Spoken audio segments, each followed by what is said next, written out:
We are going to revisit Self-Made Man by Nora Vincent because I found a free audiobook reading on YouTube. And the book is more revealing than the video documentary that is on YouTube, right? Now, Nora Vincent, she gets into the dating scene, finds out the abuse women heap onto men. She hates it. And yet at the same time, she's always still trying to downplay it or backtrack because in the end, she was not on our side. Now, let's hear her confession here. Still, feminism had cracked the curse in some of us, giving us the right to be mad and the temperament to say it. And I met those women too. Wow. So, according to Nora Vincent, feminism gave women the right to hate men. Why would she write that, knowing the experience that she's going to talk about here?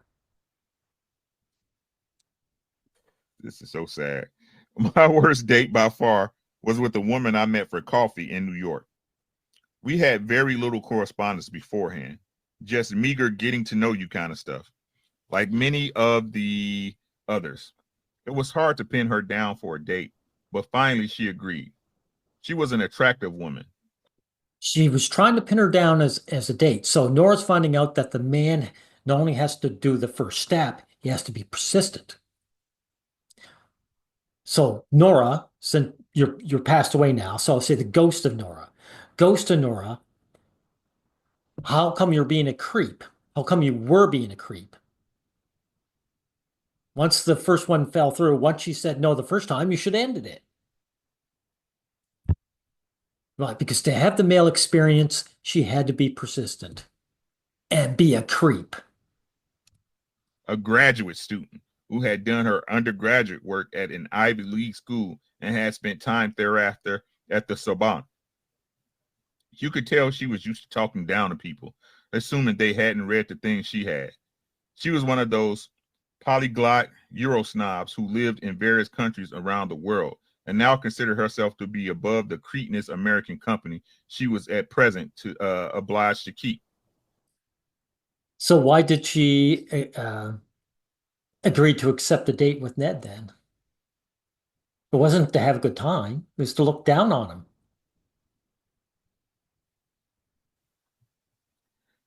This is very typical in the dating market. Women waste men's time. So she's coming into this date with a guy she believes is Ned. She's going to be hostile to him. She had lived in the Middle East as a child, so I started the conversation on what I thought was a topical note, asking about her thoughts on the veiling of women. I imagine, I said, that having lived in both worlds, she might have some interesting insights on the matter. She leaped on the word interesting. I don't know what you mean by interesting. Westerners don't understand the first thing about it. They think it's oppressive and backward. But what's really backward is the fact that in the year 2003, Congress can pass a law outlawing late-term abortions. So Nora Vincent wasn't faring any better as a woman. Hey, Nora, how come you're doing so bad? Have you never spoken to a woman? Of course she has. Just never as a man, right? She's never had to deal with the hostility. As a woman, she always dealt with acceptance. And now she's dealing with rejection as a man, right? And notice this woman brought up a non sequitur. Nora did what men do, offer out olive branches, and it got slapped out of her hand with a non sequitur. How was it for you, Nora, to go through all this unnecessary, undeserved hostility? Here Sorry, it isn't deserved by you, right? You said feminists gave you the right to be angry. it was, the abortion test. This had come up on other dates. Several women went out of their way, it seemed, to stake out their ground on it. Why are they bringing it up? Because what they're asking is, Do women have the right over life and death of the fetus? These same women, by the way, are for child support, the enslavement of man. So the test is, are you going to submit? Do you, Nora Vincent, know your place as a man beneath me? Presumably as a means of testing my feminist credentials. One woman mentioned it in passing on a date while talking about someone she knew who was against abortion. That's interesting, I interjected. That's the first time I've ever heard anyone be honest about the profile position and call it what it is. She nodded, but a few minutes later, when she had cause to mention the pro-life position, I said profile, about the pro-life position and call it what it is. Uncle Rick, I feel your pain. You're about as good at reading aloud as I am. I know what you're going through. She nodded, but a few minutes later, when she had cause to mention the pro-life position again, she made a point of using the popular propagandic term anti-choice instead. The lines were drawn. I didn't take the bait then, and I didn't take it with the Eurosnob either. You didn't take the debate. So Nora, ghost of Nora, you admitted that women come into these dates hostile to you. They're not there for a good time. They're there to attack you. But you, Nora, as a man, was there for the same reasons the rest of us guys go. We just want to have a good time and be in a woman's company. Preferring not to get into a political argument. Besides, I didn't want to interrupt this woman's hostility trajectory. I wanted to see how far it went. I wanted to see if, as with Sasha, I could find out what was behind it. Get her to talk about the dynamic that was surfacing between us and why it was there. I was, after all, doing research. And if I Laura Vincent knows. So this, or she knew, she's no longer with us. So she's lying here in her own book. This is why I believe she took her life. Is that she couldn't keep the disconnect up. That what her experiences revealed was too much for her. if I was going to take abuse, I wanted to search it for what it could teach me. This she didn't like any more than she had liked my use of the benign qualifier. Interesting. See, as a man, she's willing to take the abuse. She wouldn't have as a woman. She claims it's for research, but what she's really admitted is that if I, Nora, become Ned the man, I should know my place and take the abuse. She began critiquing my conversational style as too meta. Apparently, I didn't ask the right questions. I was far too serious, something she had found to be true of other men she dated. She had said that she was interested in Italo Calvino, so I mentioned the concepts of lightness as he defined it, asking if this was what she was looking for in people. To this, she responded with what for her was probably enthusiasm, agreeing that yes, that was the quality she was looking for exactly. Here is Calvino's partial definition. To cut off Medusa's head without being turned to stone, Perseus support himself on the very lightest of things, the winds and the clouds, and fixes his gaze upon what can be revealed only by indirect vision, an image caught in a mirror. I am immediately tempted to see this myth as an allegory on the poet's relationship to the world, a lesson in the method to follow when writing. This, as it happens, is a perfect description of how our date made me feel. I may not have been quite Persian enough to sue her, but she definitely turned me to stone. Yeah, the hostility turned her off. That wonderful date. And by the way, it's funny they mentioned Medusa and Perseus because there's that meme floating around where it has Medusa, a statue of Medusa, with the cut off head of Perseus and claiming something like, we want revenge or something along that. That these feminists, they feel for the monster. Medusa's the monster to be destroyed, but they feel for her for no other reason that she's female. And that's the sad part about the female psyche, is that that's all she is. She's female and nothing else. If the monster's female, it's good. In passing, much later in this conversation, I mentioned the difference in our ages. She was 30, I was 35. No sooner were the words out my mouth than she railed, "Oh, please. You're not going to try to tell me that a man's 35 is equal to a woman's 35. It's more akin to a woman's 23." At that point, I was, for the one and only time on my dating career as Ned, sorely tempting to strip naked and shout, "Look, honey, I'm a chick too, and a dyke to boot. So drop the Shulamith Firestone routine." Wow. Wow. She didn't take that well. She didn't take the man's experience very well. So this woman claimed that men are immature. Yet Nora Vincent's a woman. So she knows from her experience that that's a lie. She knows that women think poorly of men and have no reason to feel that way. She doesn't know Nora as a woman. I outgrew that when I was 23. And if you ever hope to land a man who isn't castrato, you better start practicing a little more of that Calvino you're preaching.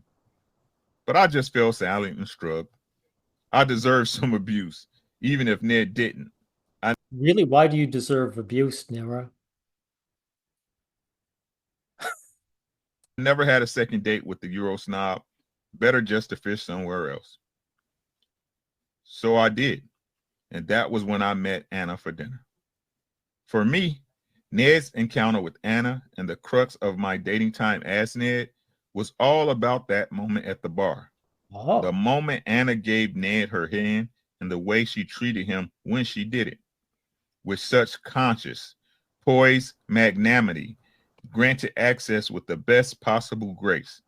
No woman I met as Ned had managed it nearly so well.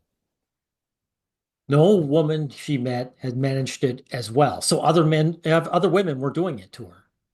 She would approach women and they would have this bourgeoisie of, talking to the peasants feel to it. Yet this woman was the master of it. So she had multiple experiences, women. She know what they're about. Otherwise, she would have been able to say not all. That there were women who were not like this at all, but she doesn't mention them, right? Because they don't exist. It was a lot to manage. And if you've never been sexually attracted to women, you will never quite understand the monumental power of female sexuality, except by proxy or in theory, nor will you quite know the immense advantage it gives us over men. As a lesbian, I knew something of this, but it is different between two women, more an engagement of equals, an exchange of something shared. An engagement of equals, right? So Nora Vincent, being a lesbian, she would have had fewer women to go for after because most women are straight. But the ones she did interact with treated her with respect. It was a meeting of equals. And she's finding out, or she found out, that that is the complete opposite for men. Women treat men as beneath them. And it's an ugly experience. As a man, I learned much more, and I learned it, I think, from an unexpectedly disadvantaged point of view. Let's see if she gets it right, fellas. Let's see if she gets it right. It sounds like she got the concept. Let's see if she gets it right. The women's movement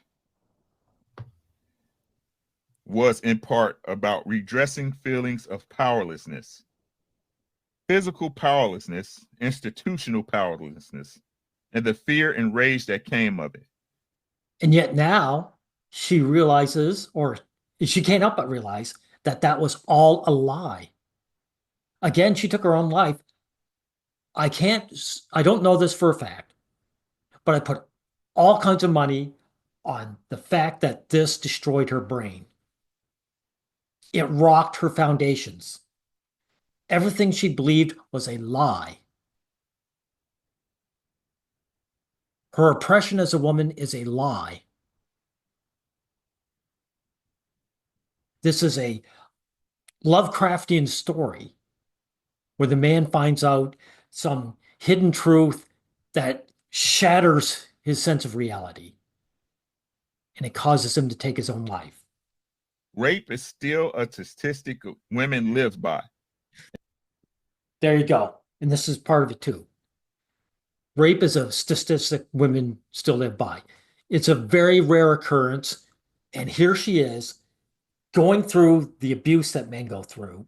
And here she is backtracking and trying to say some feminist propaganda in spite of that. So Nora Vincent was not on our side. She's not Esther Villar. She was never on our side. She did not learn empathy for men. What she did was take advantage of this and put her book out there and got her face seen. But in the end, she learned no empathy for us. And as we make our way in the world, we slink around corners, we maneuver our sexuality with salty care, loosing just enough to be desired, but not too much to be unsafe. And all the while, we envy the seeming and volatile.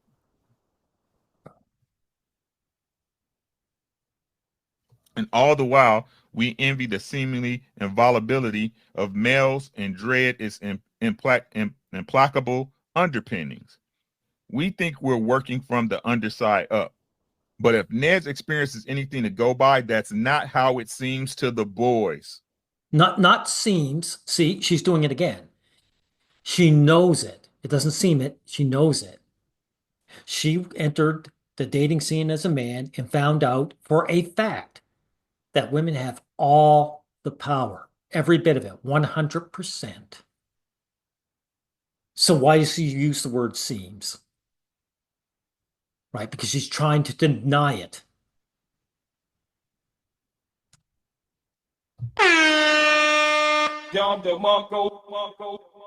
Dating women as a man was a lesson in female power, and it made me, of all things, into a momentary misogynist.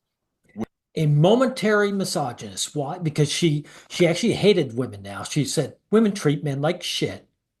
And now that I'm a man, I'm being treated like shit and I don't deserve it. But why was this a momentary thing? Because in the end, she has no empathy for us. In the end, she's angry that it's happening to her as an individual, not as men. She knows in the end that she prefers it this way, that she's going to eventually chuck off the male identity and then she's going to jump in and enjoy the fun of being on top and abusing men. So even though she's really angry that she's going through this disrespect, she still wants the quid pro quo. Oh, no, sorry, I'm getting the wrong one. Status quo.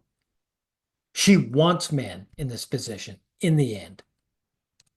Which I suppose was the best indicator that my experiment had worked. I saw my own sex from the other side, and I disliked women irrationally for a while because of it. Irrationally, no. You dislike them rationally. See, she's doing it again, guys. It's completely rational to hate someone who despises you unfairly, undeservedly. It's completely rational. So when she says it's irrational, what she's saying is men should just take it. I should just take it as Ned. As long as I'm being a man, this is the way it should be. And she's only saying that because she knows she can throw away Ned and become Nora in the split second. I dislike their superiority, their accusatory smiles, their entitlement to choose or dash me with the fingertip, and execution so lazy, so effortless. It makes the defeats and even the successes unbearably, it made the defeats and even the successes unbearably humiliating. There you go. Even the victories were humiliating. That is what a man feels. That's right. But it's irrational to be hateful over that, right? Typical male power feels by comparison like a blunt instrument. There is no typical male power. There's none. This is another lie she's spinning. Women have 100% of the power in the relationship. 100%. There is no male power. It salvos and field strategies laughably remedial next to the damage a woman can do with a single cutting word. No. Champion Heart, how you doing, champ? Let's dive in this a little bit, man. Let's dive into this a little bit, right? This is what I speak about the ability to choose. Okay, I'm going to get past this. Let's continue. Sex is most powerful in the mind. And to men, in the mind, women have a lot of power, not only to arouse, but to give worth, self-worth, meaning, initiation, sustenance. You hear that? Self-worth, meaning, sustenance. Yeah, men aren't just trying to get their crotches wet. We seek validation through women. So when women rejects men, it's an attack on his self-worth. And that's why men have to really extricate ourselves from that. Okay? Everything. Seeing this more clearly through my experience, I began to wonder whether the most extreme men resort to violence with women because they think that's all they have. Their one pathetic advantage over all she seems to hold above them. I make no excuses for this. There are none. But as a man, I felt vaguely attuned to this mindset or its possibility. I did not inhibit it, but I thought I saw how rejection might get twisted beyond recognition in the mind of a discarded male, where misogyny and ultimately rape may be a vicious attempt to take what cannot be taken because it has not been bestowed. Now, this is Nora speaking for herself, not us guys. Right? Because being a lesbian, she knows that lesbians' relationships have the most violence involved. The most violence happen in lesbian relationships.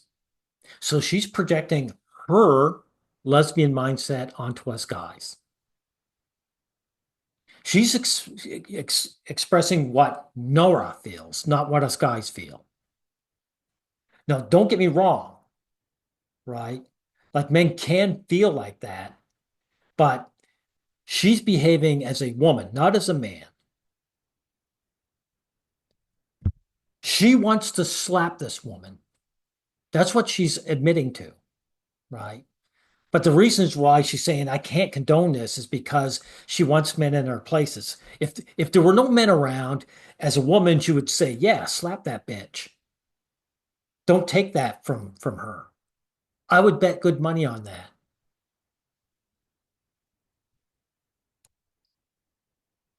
Okay.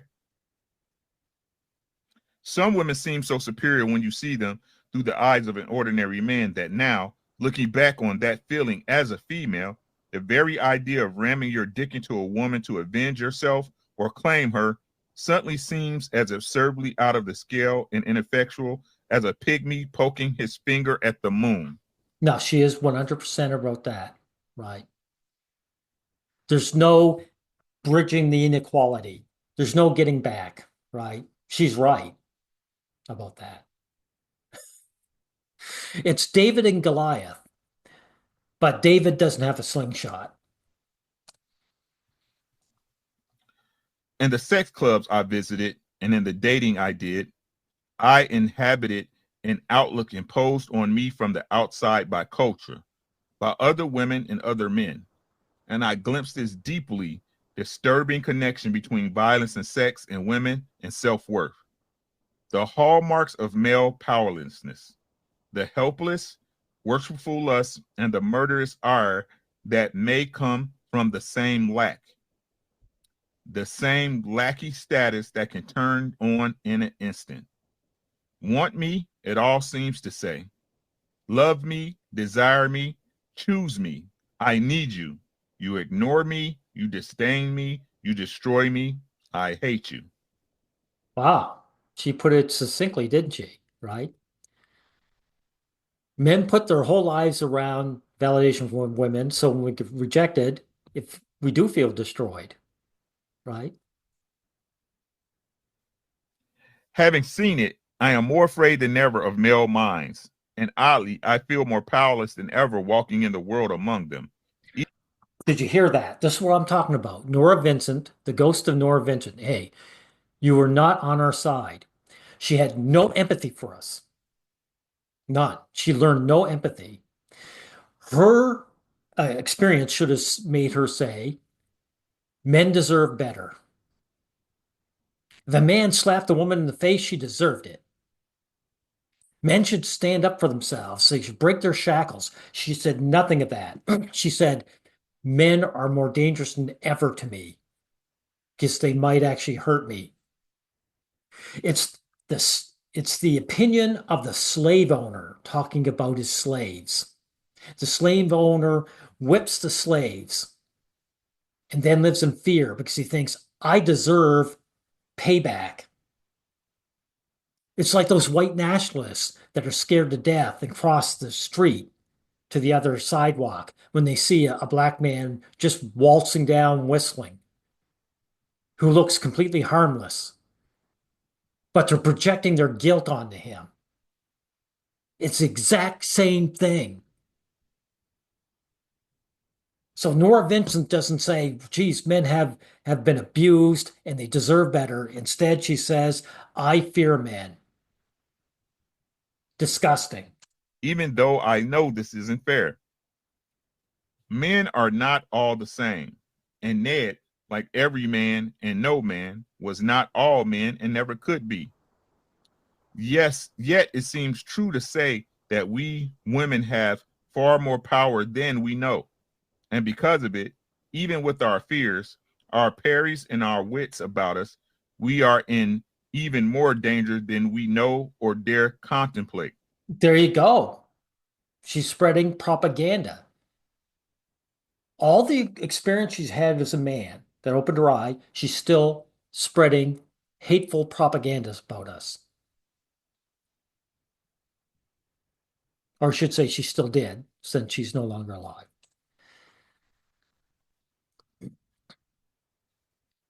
But there were other reasons that my time dating as Ned made me angry with women. Of course, I fell into the same trap they did. When I was Ned, women became a subspecies to blame, just as for these women, men had become the adversary in the wrong. I did what they did and saw. Really, women are a subspecies to blame. Really. So she blamed women. But why did she? Because a woman, she didn't go through these ugly experiences. She went through them as a man. And she had no positive experiences to go. Remember, I listened to this whole thing. And she not once said there were these great women who that blow a man's mind and completely love us and is there for us through thick and thin. She never had one example of that. How almost inescapable it was when you were opposites, even though, of course, I wasn't. The brain. Yeah, exactly. She wasn't an opposite. So She actually was a woman, spoke to a woman as a woman, really, and she was rejected anyway. So it has nothing to do about a man's inner person. We are the members of the opposite team, and we're hated for that reason.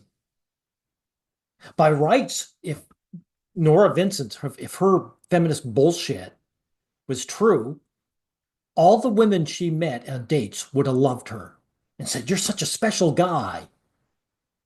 I've never had a guy speak like this before." No, they everything she offered was struck down the way that any typical guy gets struck down. So men are hated just for being men. Our inner qualities as individuals don't mean anything. Drops data into categories, but I was in both categories at once. I was angry because I wanted them to behave more reasonably. I was angry You mean kindly, respectfully, not reasonably. You want to be respected as a human being. because I wanted myself to conclude more reasonably. Dating these women as a woman in disguise was like looking at a dozen different versions of yourself and faulting everyone for its specific female faults and knowing them to be yours as well. Thanks you for admitting that. As far as I think we need to go with this, thank you, Uncle Rick, for this reading, his free reading. And I got to the most important part. He has like 9 parts of this, and this says it all. Everything that Nora Vincent experienced as a man is distilled in this 20 minutes here. That women don't like men, see us as beneath them, they treat us like shit. And according to Nora, she's scared now because in her mind, women deserve to be abused back. That's why she's afraid, right? And also, her being a typical woman gained no empathy for men. None. Again, instead of becoming like a voice for us, she turned around and said, we're afraid of men now. We're afraid of the slaves. They might revolt. Anyway, I said what we need to say. Again, thank you, Uncle Rick. Goodbye, everyone.